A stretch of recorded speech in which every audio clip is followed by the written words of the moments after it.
Three. Good afternoon and a warm welcome to all of you on this hot and toasty Saturday afternoon. On behalf of Power, I, Sucheta Kulkarni here, will be your host for this webinar on understanding depression. We thank you all for connecting. As most of you are already aware, Power, or Professional Women and Women Entrepreneurs, is the first registered nonprofit South Asian and American women organization in the state of Pennsylvania. With a group of energetic board members, this organization has been a dream and vision of our dear friend Kalpana Dapalpudi come true. Power creates an environment and platform for any and all South Asian and American women to come together and provide information, guidance, and opportunities in order to help achieve each other's goals and help individuals grow into self-driven educators and providers in the community. Sadly, now more people than ever are experiencing feelings of anxiety, isolation, and fear during this ongoing coronavirus pandemic. Data suggests that folks in America and across the globe may be more likely to develop depression. A rapid surge in calls to the suicide prevention hotline is alarming. So how does one deal with depression or help a loved one with going through depression? In fact, helping someone suffering through depression can be quite tricky. Empathy and distraction alone are not enough. How can we equip ourselves with the tools and skills to help someone? Keeping this in mind, Power would like to welcome our very own Dr.Disha Joshi, a clinical psychologist, to help us answer these questions and many, many more. Dr.Disha Joshi is a consultant at Leadership Development Worldwide LLC, operating out of Providence, Rhode Island headquarters. Apart from integrating her clinical psychology background with her business acumen, Disha enjoys and has been successful in creating and facilitating workshops and trainings that address conflict management, communication, mindfulness and stress management, team building, and biofeedback. Who better than Dr. Disha to educate us on the basics of understanding depression? Please note that after Disha's presentation, we will have a question and answer session. So kindly WhatsApp or text your questions to the phone numbers on the screen. Remember that your questions will remain anonymous, so feel free to ask away.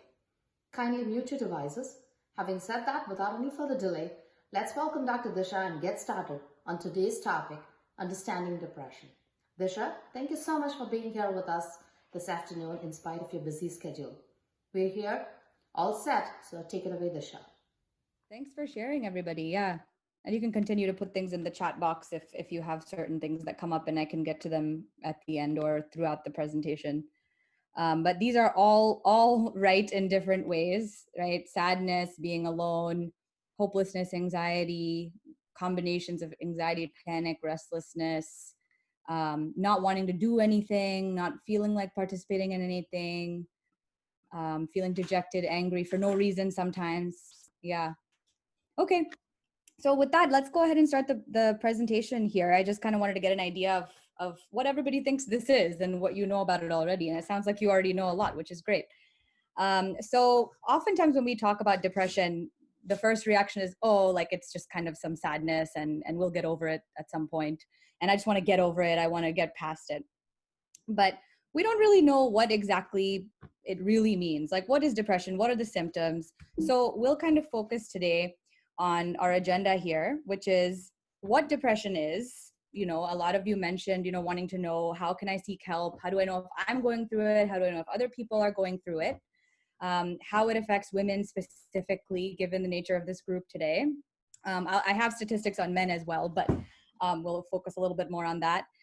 Specifically in the South Asian community, like how does it affect us? I mean, there are differences there that we might need to focus more on when we think about this. Recent news and common stigma, then barriers that we might come across when we are trying to get help, when we're trying to figure out what we're going through. And then again, how can you support somebody with this? And specific to, I know, COVID-19 and what's going on in our community today, it's just generally, it can heighten these feelings, amplify some of these feelings. So we'll talk about some specific coping in relation to the circumstances today.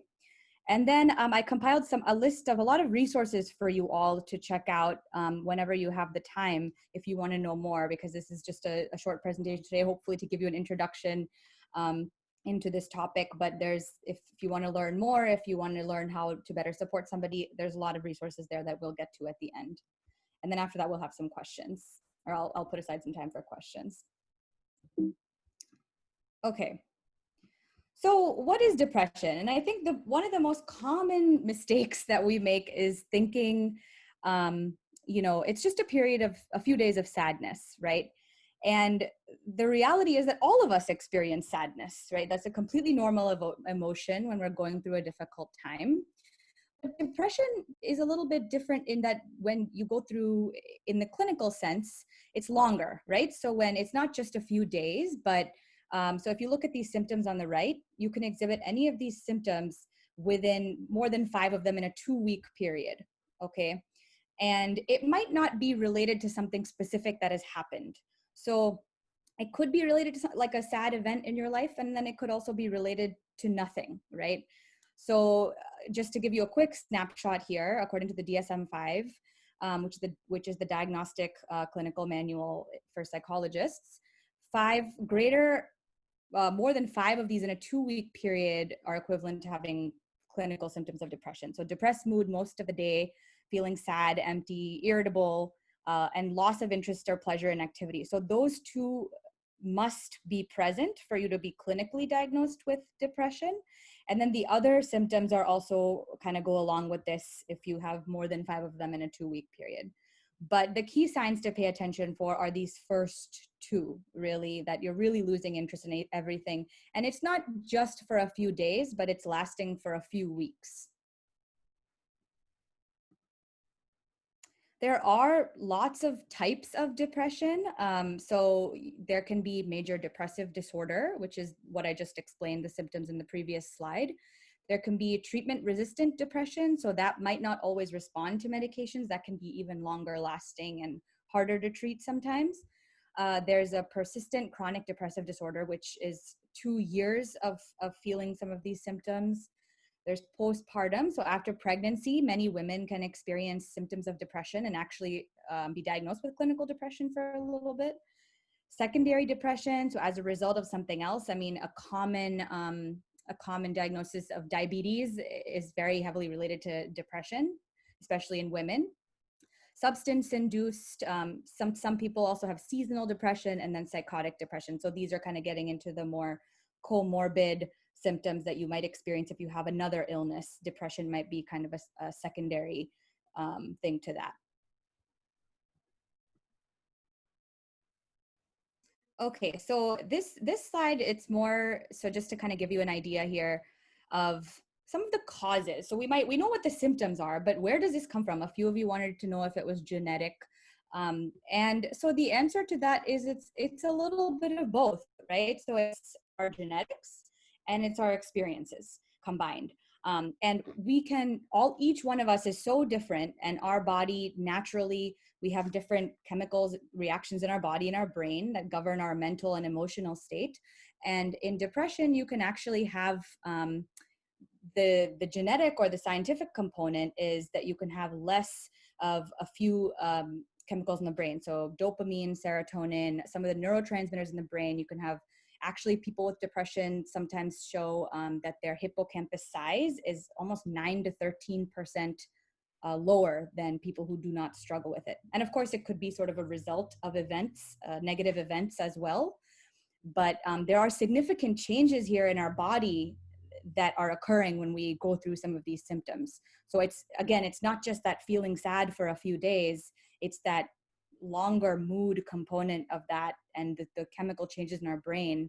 And then plus our life experiences that make sort of these things come into play.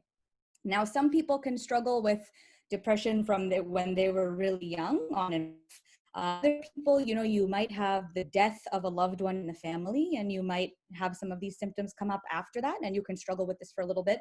And then sometimes, you can be going through some really difficult circumstances in your life over time, such as a difficult relationship, family conflict, some of those things.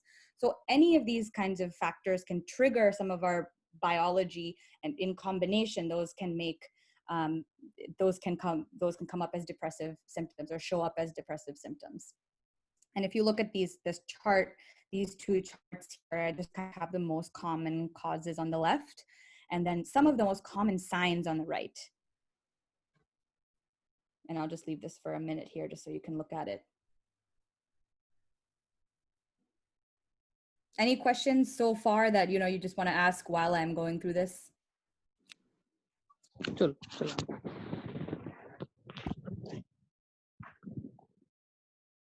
उसका हुआ तो sign in कर दिया मतलब देख रहे हैं बच्चे का अरे दिशा का Okay, I think we just had everybody off mute. Yourselves.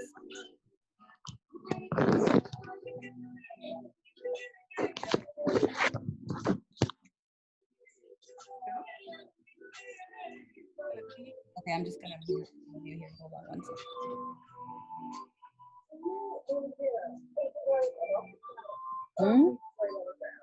ये तो होता कल मेरे साथ में बंद ही नहीं करता खोल लिया. Okay, there we go. Okay, so back to the presentation here.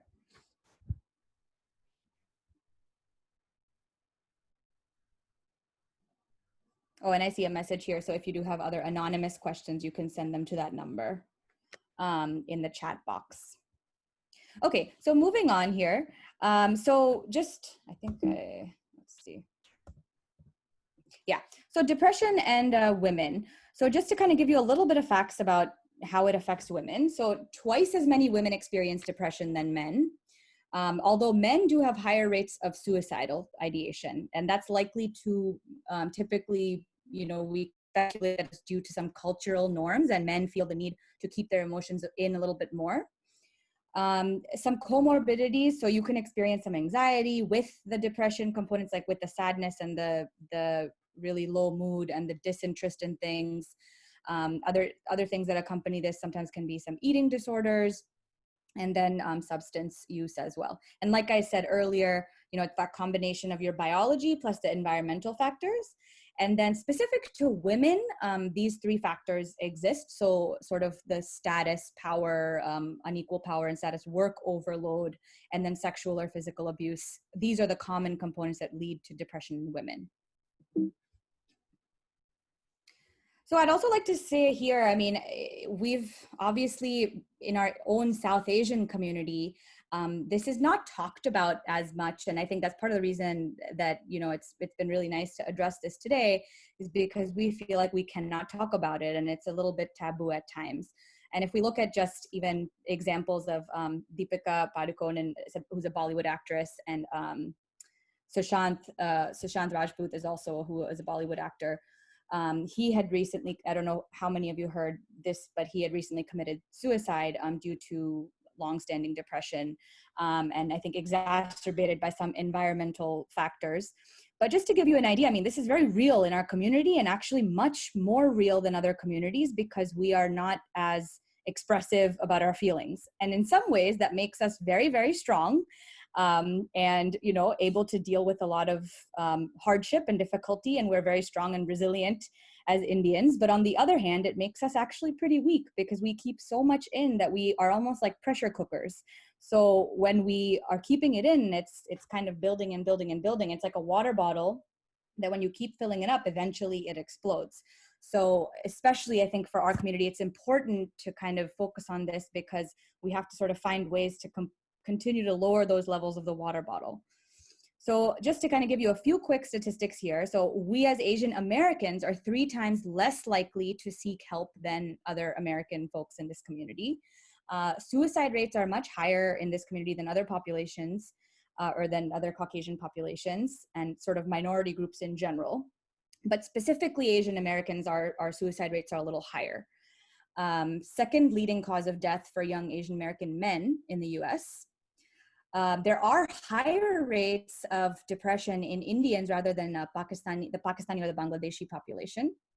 And then young South Asian women have higher rates of suicide, than South Asian males and the US population. Another big factor of this is the high rates of intimate partner violence. This is in India as well as the US. There are lots of sort of, and not only physical abuse, but sometimes emotional and mental abuse that occurs in romantic partnerships. And that slowly adds up and causes some of these symptoms. Again, for women especially, I think this is true, but high expectations and pressure at work or at home, what, marriage, kids, like all of those things are responsibilities that typically in a more traditional Indian family are viewed as very important. And so we have a lot that we're juggling. Again, going back to, our South Asian communities, family relationships and conflict, while we value family, and that's what makes us so special, at the same time, being in large extended families, being in families where sometimes there can be some toxic relationships can sort of internally cause some of those symptoms. And again, the domestic violence are also precursors to depression and suicide. And again, I mentioned sort of some of the gender roles that we play. And then another important factor is immigration and our identity. So a lot of times, I think many of you have immigrated in your earlier years. And even as myself, as growing up as both Western and Indian, how we instill values in our children can create sometimes conflict internally for us. Sometimes it can cause some hopelessness, loneliness, confusion in how to integrate the cultures. So I think that's another big factor when it comes to, some of the things that contribute to a longer term depression if those things continue to happen. So this is just to give you an idea in India of the statistics, because we are obviously, like, I think many of you have kind of your one foot in both areas. So, and you identify as both Indian and American. So I thought it was important to include some of these. So 7.5% of India's population suffers from some kind of a mental disorder. I think now it's 9 out of 10 women currently, but don't quote me on that specifically. 50% clinical depression has risen by 50% in the last 8 years. 21.9% of the elderly population suffers from depression. 34% it's the of people are struggling with bipolar disorder as well. Or sorry, with depression, and then bipolar disorder at least 1.1. 20% of Indian mothers battle, postpartum after pregnancy depression in India. 42.5% corporate employees suffer from stress and anxiety. And then, like I said, 9 out of 10 Indians suffer from stress.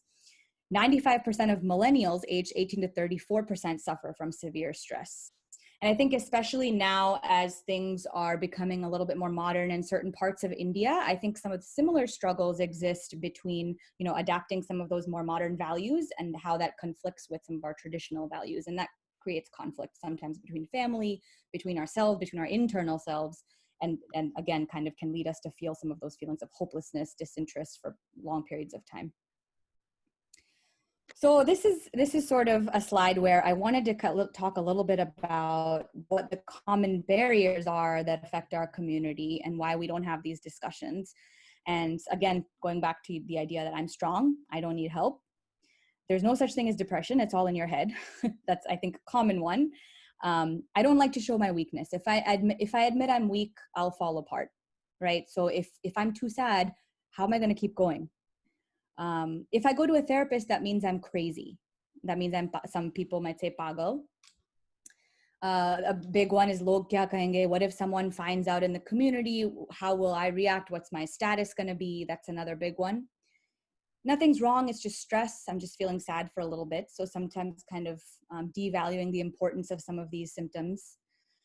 And then suffering is a punishment. So I deserve this. I deserve to feel bad because it's karma for my past deeds. So these are often sometimes the barriers that in the short run, they might work. They might make us keep going. They might make us keep going on and on and on, doing more and working. And, but in the long run, I think internally, they typically tend to add up. And then either we are continuously battling our inner selves and we're not able to seek external support. So those are some of the things that kind of come in the way.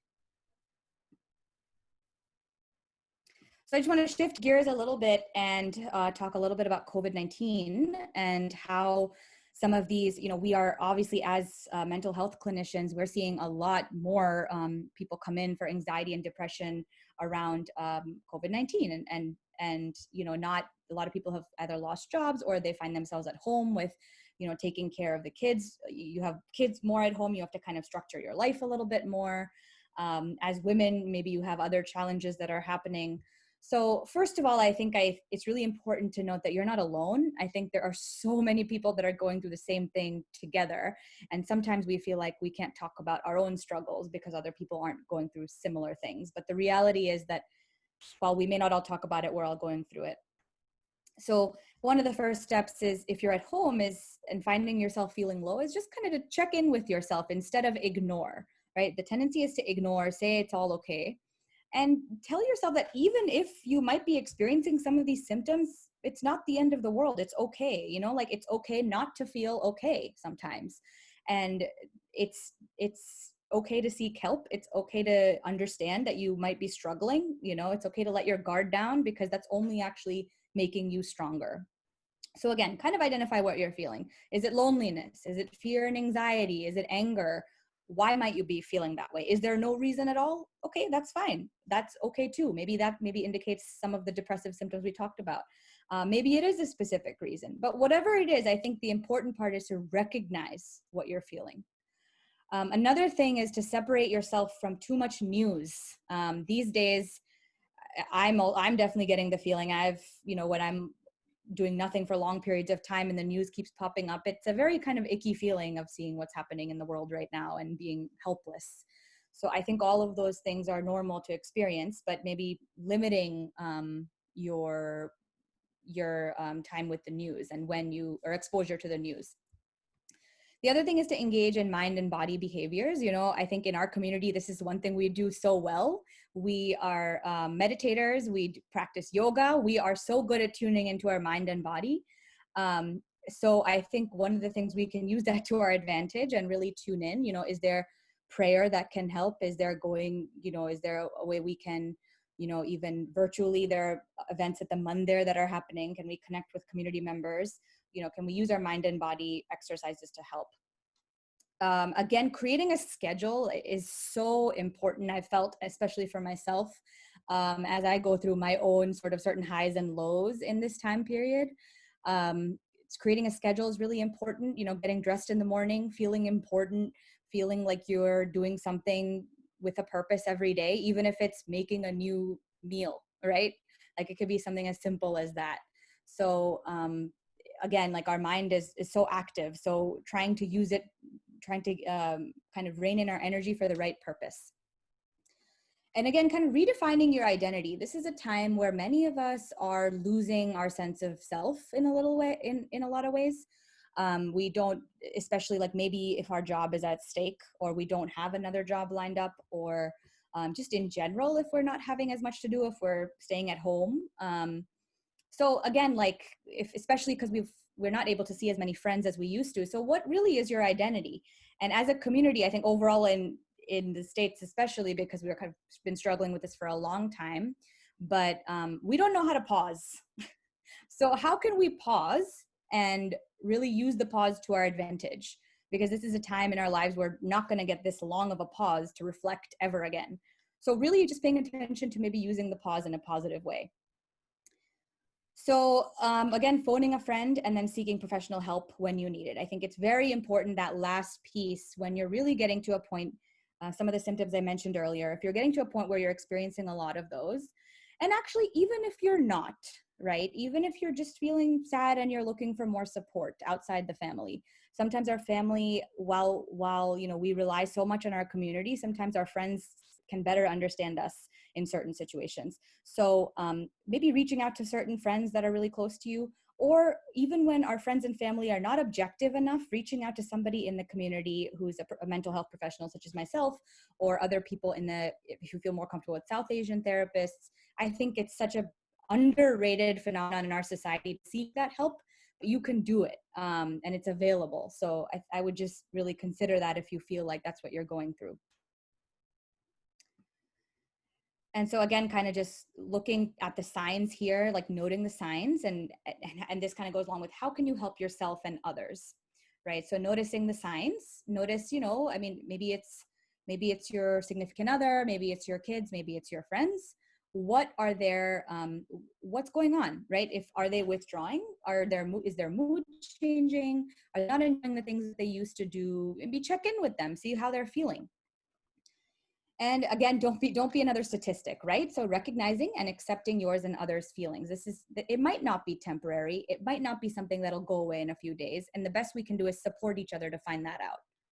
And again, kind of going back to calling people, knowing when to listen rather than to talk. I think common tendency with in general, the stigma around depression is you'll get over it. You'll snap out of it. It'll be fine in a few days, which may be the case. But sometimes that's when you're going through something, it's hard to hear that because it's not really validating or empathizing with someone's experience. So I think this point is really important. Talking, but knowing when to listen rather than to fix a problem, right? Because sometimes this is not about fixing a problem, but it's just supporting somebody and supporting them get what they need. Maybe they just need to talk about their emotion.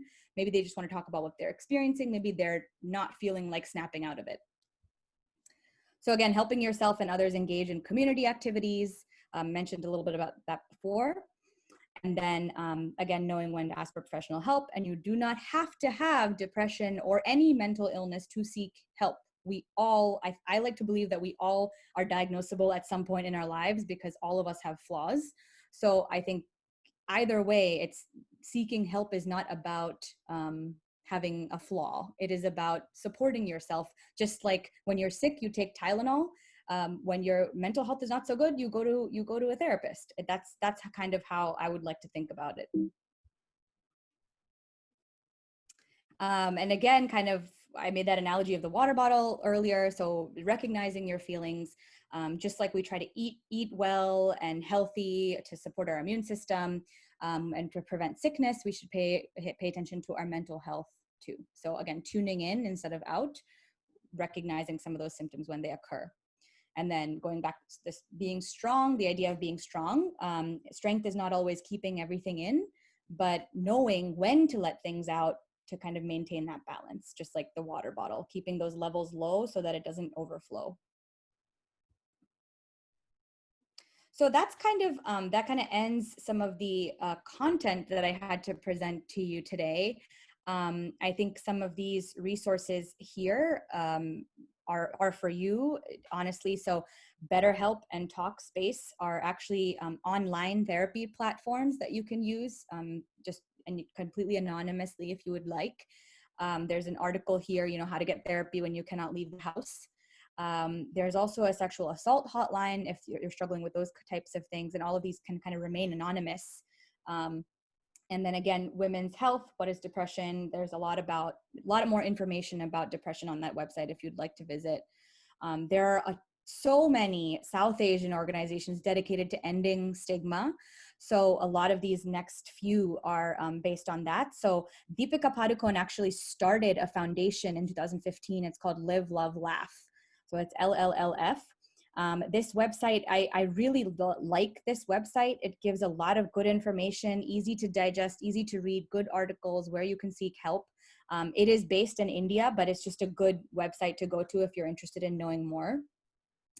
And then there's also an LGBTQ parent support group. I included some of these other websites on here to, if any issues of sexuality coming up with children or yourself, just that's another group you can visit.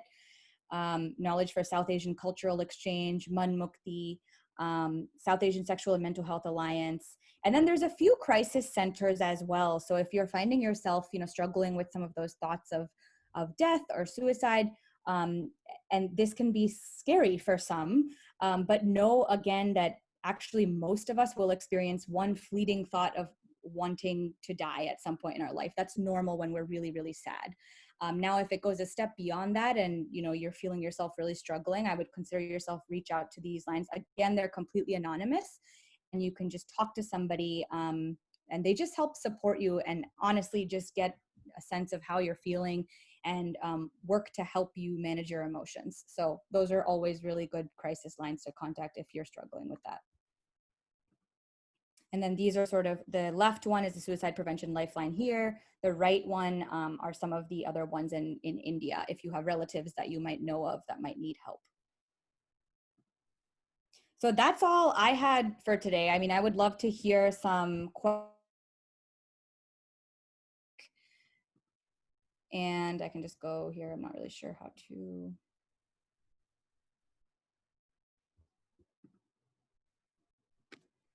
Okay.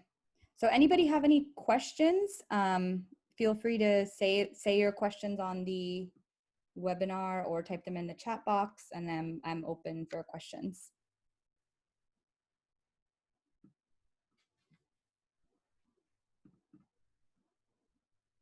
Thank you so much, Dr. Disha. This is Soumya from Power, and I'm going to be leading this question session. What we did was when we sent out the link for the Zoom session, we also sent out a link to a Google Sheet. So we started consolidating questions from folks. And we have a long list here, but I think you've covered pretty much everything on this list. But out of respect to people who have sent their questions, I'm going to go down the list. And if you at any time want to chime in, please do.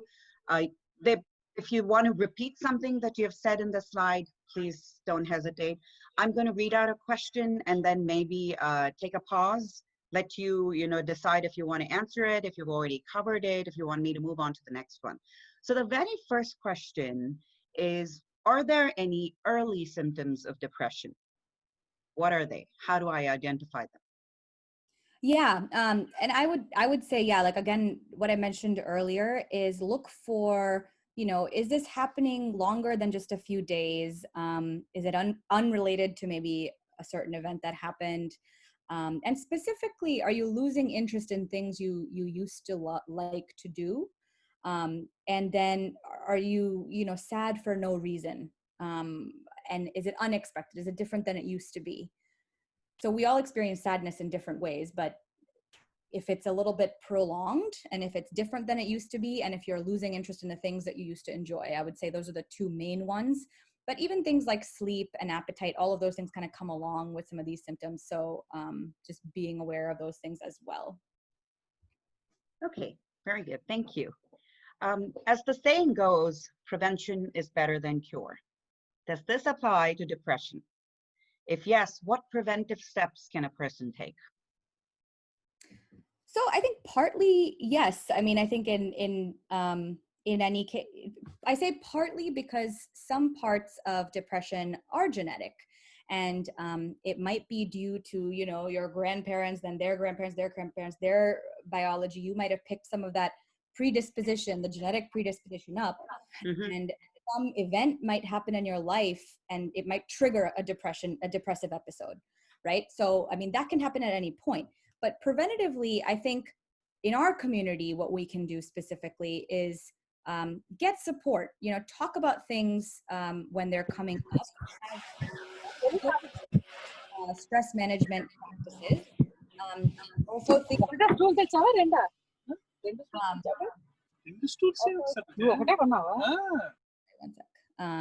so also things like exercise can be really, really good for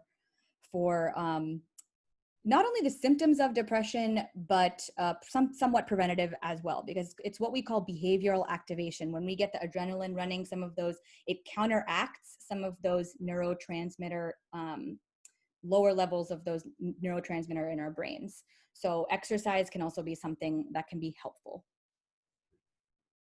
Very nice.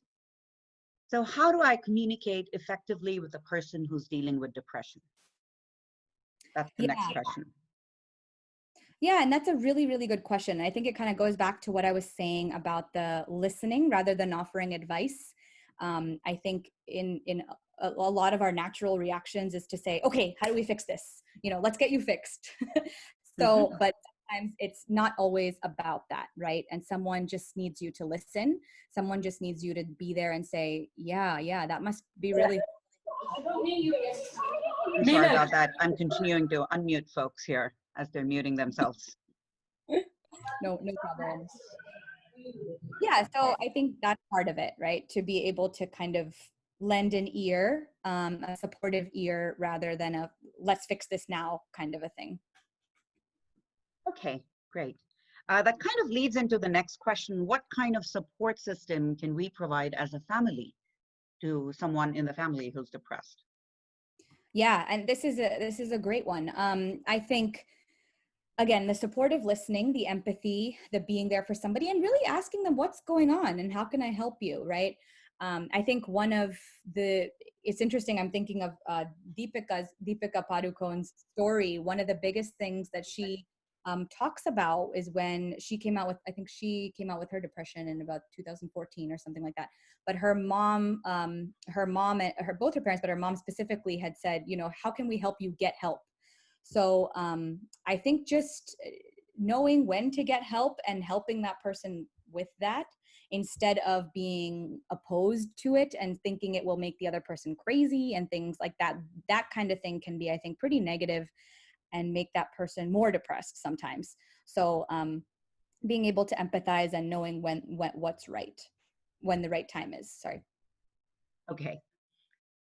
So the next question is about medication and antidepressants.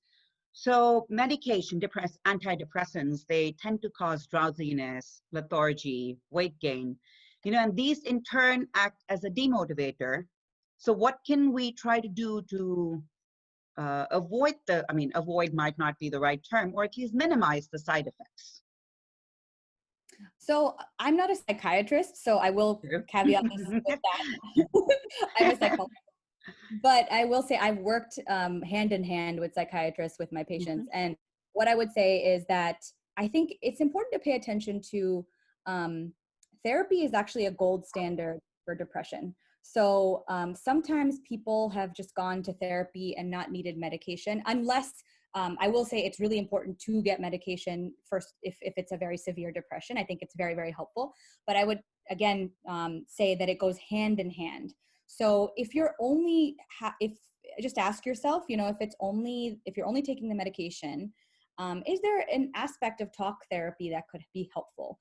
What we do specifically, I think it's called cognitive behavioral therapy. It's a very scientifically backed, evidence-based approach. That's the gold standard for depression. And it goes through your negative thought patterns and helps to correct them. And so again, I think if you're looking to minimize some of the medication in general and you want to support it with talk therapy, I think that might help. And then specifically for the symptoms, I would ask your psychiatrist, because I'm not as well versed with that piece. And that leads me into the next question. And this was from one of our, someone who's in the audience here. What is the difference between a clinical psychologist, a therapist, a psychiatrist? So how do I decide who to go to? Good question. Yeah, so there's lots of different types of therapists out there. Basically, the biggest two groups are psychologists and psychiatrists.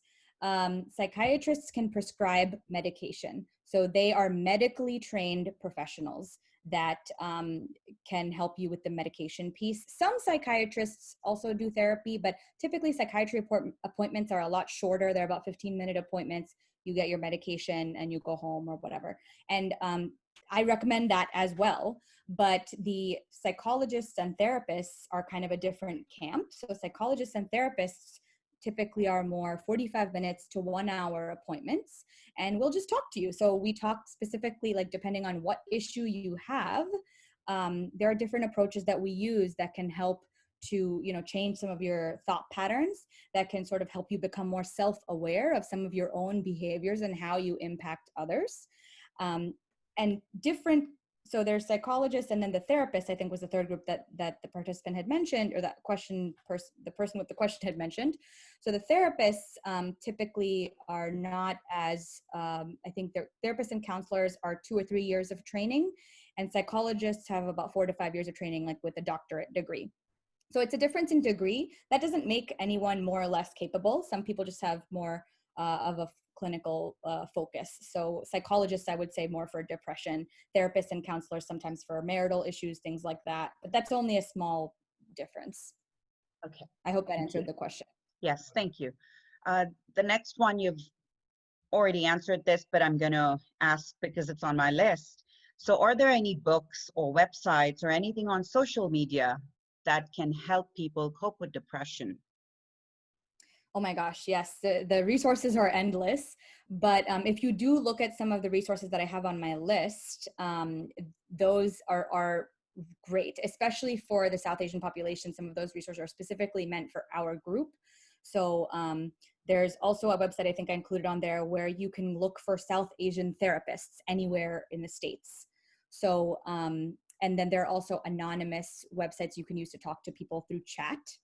And then there's, I think a lot of those websites also talk about just resources and articles that you can consult for more about depression and how to support people and so on. Okay, and I just want to let our audience know that we will be sharing all the resources that you provided as part of your presentation on our website. So I'm not sure if everyone has had a chance to quickly note down that long list that you had. So we'll share it on our website. So we really thank you for that list there. Yeah, of course. So the next question is, does depression cause aggressive behavior in children? Good question. I mean, I will caveat with this with saying I haven't worked with children in a little bit of time, but from what I remember, it's irritability. So irritability is a big sign of depression in kids. Anger could be as well. And it may be getting at, again, just that empathic listening and listening for what it is that's bothering that child. I mean, obviously there's so many other factors that go into this. So I would sort of seek specific consultation just to kind of see what's going on. And I would probably ask more questions like that. But irritability is the main thing in depression, because anger could be related to other things as well. Okay. This question is from a single mom. She's asking how a single mom can handle depression and be strong for her kids without going to therapy. And there's a reason she doesn't want to do that. When you go to therapy, you're you're constantly thinking and talking about the events that you're trying to get past. So it kind of brings back all that, to your mind. So how can we avoid that? Is there a way to do that? I'm really glad that this question was asked, because I think this is a big myth as well. In certain aspects, especially, it was something that I used to think also at one point in time, is like, why go to therapy? You're just going to keep talking about the same thing. And how am I going to move forward? Right. So I'm just going to address that myth, and then I'll address the other part of the question as well. But I think that would be the biggest myth about therapy, because it's not just talking about the past. So there are specific therapists that you might experience that with. Those are therapists that might have a more psychoanalytic approach. But if you go to someone who is more behavioral, so a cognitive behavioral therapist, that's more the gold standard for depression. They're going to be much more structure-oriented, process-oriented, and sort of give you a very concrete timeline.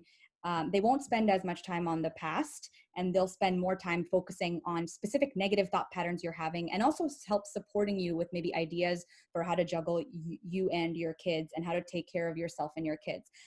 And I mean, obviously consulting some of the online groups, just when it comes to like from a time standpoint, and some of those the first one, the remote therapy group, I think it's called Talkspace, and then BetterHelp. Those two groups, you can actually just text on your phone and kind of ask for advice that way. That might be a good way, just if you're a mom, if you have a lot going on, not as much time, that might just help to get some more professional support and objective support for you. The other thing to do is obviously use the resources available, and use support when you can. I think a lot of us tend to want to do everything ourselves. So to kind of give up some of that, sort of like the strength is in the support. So use your support network the best that you can as well.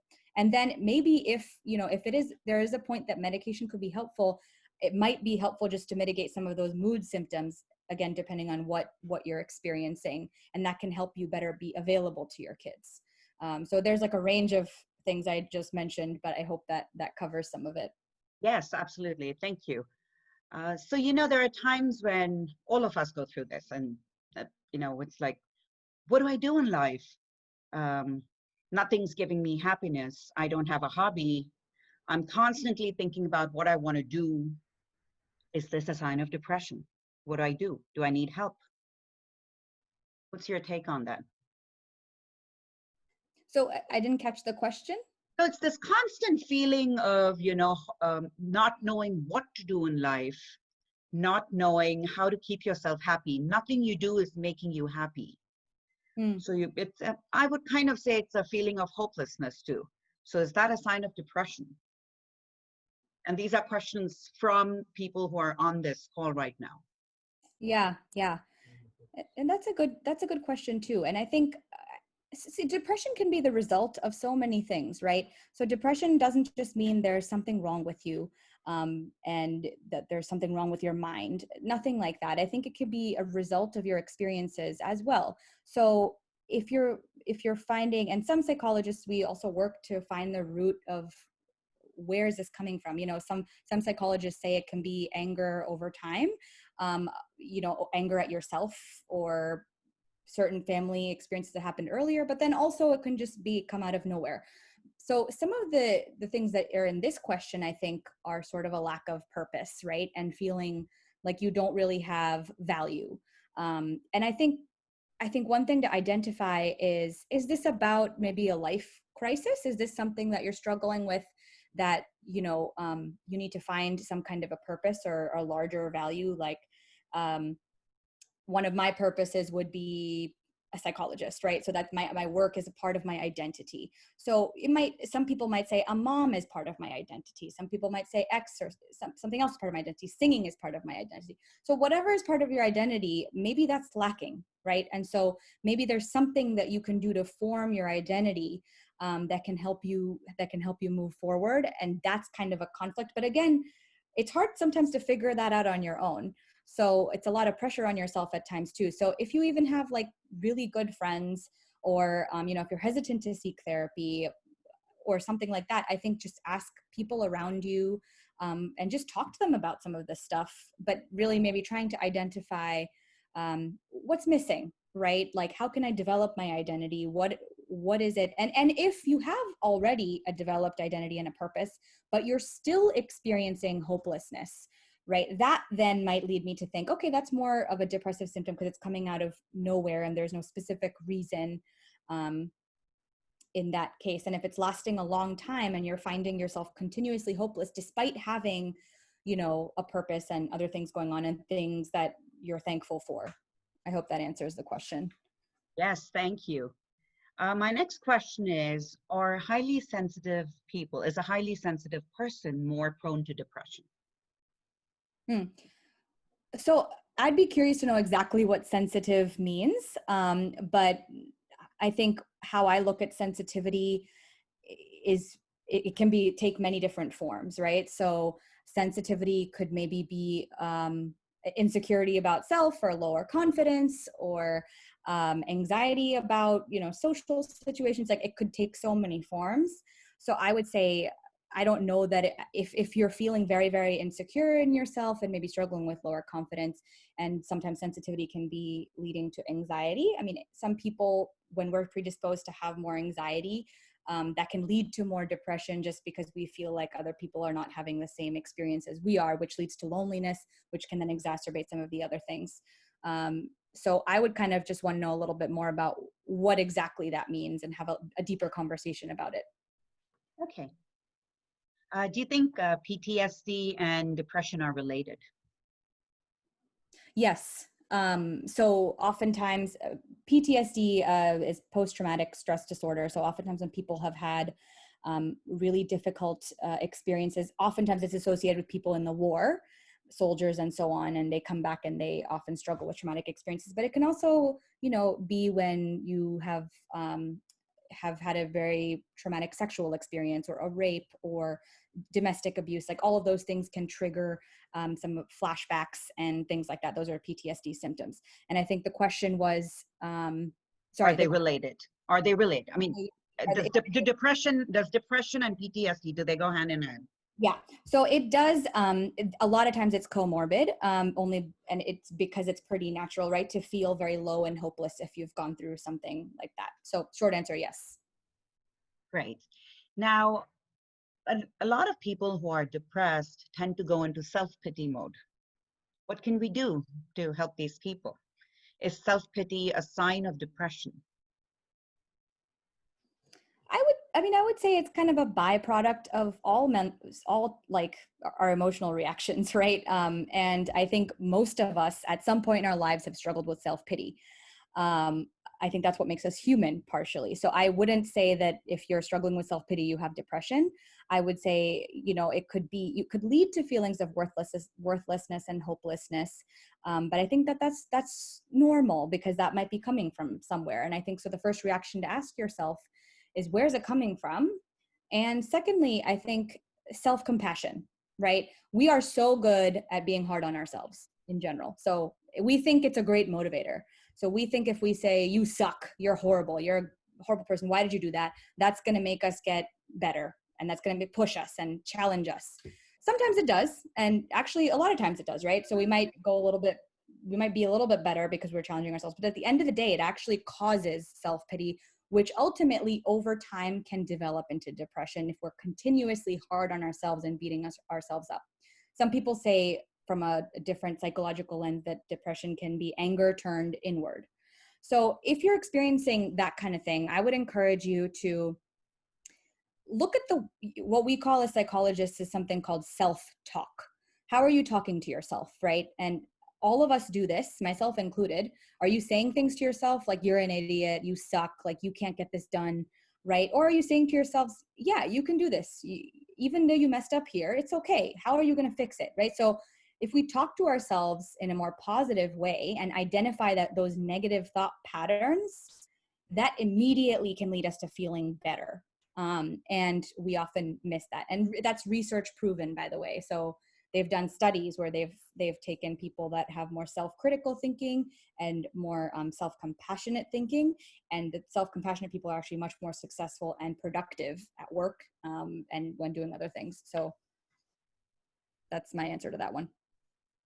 Thank you. That covers my list, and I think we've covered all the questions that we've received in the chat as well as via text. So my next question is to you, last question actually. Say we've missed a question and someone wants an answer to something. Would you be okay if we reached out to you, or directed them to you, so that way, they could have a chat with you? We would really appreciate it if you could do that. You okay Yeah. with that? Of course. Yeah, I would be more than open to that. And if especially feel free to reach out if you need extra resources or need somebody to talk to, I'm happy to do all of those things. So yeah. Thank you. Thank you. Just so everyone here knows, this session was recorded, and we will share it with you if you missed part of the session, if you joined late, if you got disconnected. It will be available to view again. Want to thank everyone for attending today's session, and most importantly, thank you to you, Dr. Disha, for this wonderful session. I mean, I personally have learned a lot about depression. You're right, we're all so busy with our lives that we've really not given this a thought, and a lot of us have a member in the family who's dealing with this. So we really appreciate you sharing all this information with us and leading us in the right direction. So thank you. Is there anything else you want to say?